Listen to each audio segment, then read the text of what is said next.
அனைவருக்கும் வணக்கம். அறம் கலைக்கழகத்திலிருந்து ஆனந்த். இப்ப நம்ம பார்க்கக்கூடியது சுருதி வர்மம். இந்த வர்மத்தோட பலன்கள் என்ன, அது எந்த இடத்துல இருக்குது, அதை நம்ம எப்படி இயக்கணும் அப்படிங்கறத நம்ம பார்க்க போறோம். நம்ம கழுத்துக்கு பின்னாடி அப்படியே இந்த கழுத்து தண்டுவடம் தலையில சேரக்கூடிய இடத்துல இருக்கக்கூடிய குழி பிடரி காலம்.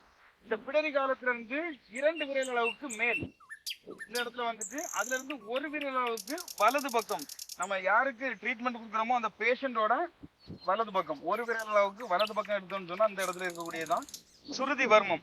இந்த வர்மத்தை இயக்கக்கூடிய முறை வலது பக்கமாக 12 முறை சுழற்சி, இடது பக்கமாக 12 முறை சுழற்சி, அரை மாத்திரை அளவுக்கு அழுத்தம் கொடுத்து இயக்கணும்.